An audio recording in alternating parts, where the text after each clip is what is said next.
Hello बच्चों, let's read the question and the question says almost same partial pressure CO2 in human is found in A oxygenated blood and tissue between B deoxygenated blood and oxygenated blood, C deoxygenated blood and tissues and D all of the above. Question को समझने के लिए की concept है pressure difference.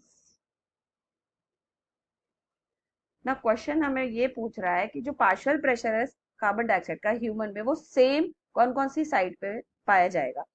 अब सी हमारा सबसे पहली बात जो गैसेस का जो मूवमेंट हो रहा है वो डिफ्यूजन के थ्रू हो रहा है. एंड डिफ्यूजन के थ्रू क्यों हो रहा है? क्योंकि इसका जो मूवमेंट है वो हाई प्रेशर से लो प्रेशर की तरफ हो रहा है. Movement from high pressure to low pressure की तरफ हो रहा है. ओके अब हमारा जो ये प्रेशर पार्शियल प्रेशर ऑक्सीजन या CO2 का जो है एटमॉस्फेयर पे अलग है, एल्व्यूलर साइट पे अलग है. देन हम बात करें आर्टरीज या वेन्स में अलग है. ओके एंड टिश्यूज में अलग है. फाइन. सो तभी तो ये गैसेस का movement in between the atmosphere and lungs या between the lungs and blood vessels और between the blood vessels and tissues और वाइस वर्सा इस तरह से ये अलग अलग क्रिएट होता है. अब हम यहाँ पे थोड़ा सा देख लेते हैं कि पार्शियल प्रेशर ऑफ ऑक्सीजन कौन कौन सी साइड पे किस क्या क्या वैल्यू है हमारे CO2 की, क्योंकि हम यहाँ ऑक्सीजन की बात नहीं कर रहे, हम यहाँ पार्शियल प्रेशर ऑफ CO2 की बात कर रहे हैं सिर्फ. तो एटमॉस्फेयर में क्या होगा? एल्वियोलाई पे क्या है partial pressure of CO2. Then deoxygenated blood में क्या है? डीऑक्सीजनेटेड ब्लड का मतलब सीधा सीधा वेन्स में क्या है. देन हमारा ऑक्सीजनेटेड ब्लड में क्या है?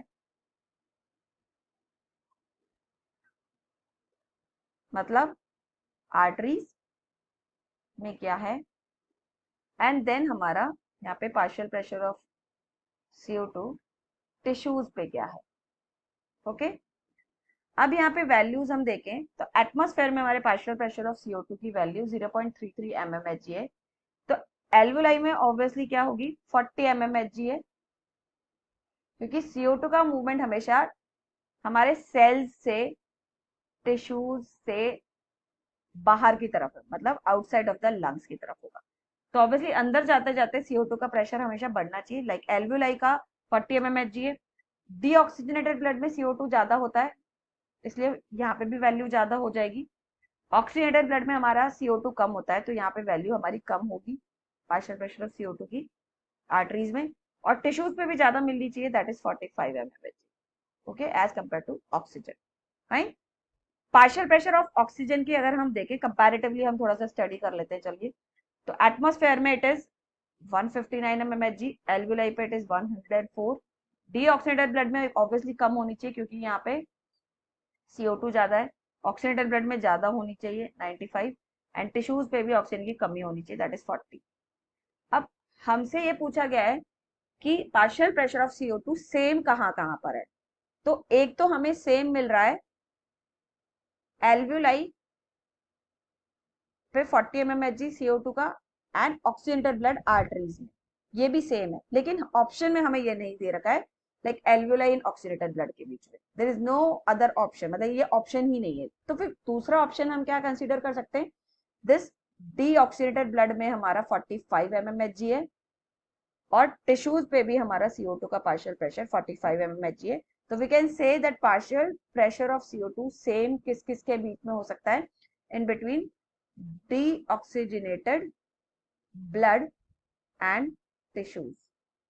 deoxygenated blood and tissues. तो ऑप्शन में अगर हम जाके देखें तो यहाँ पे सी ऑप्शन ही ऐसा दे रखा है जिसमें दे रखा है between deoxygenated blood and tissues, while rest all other options are wrong.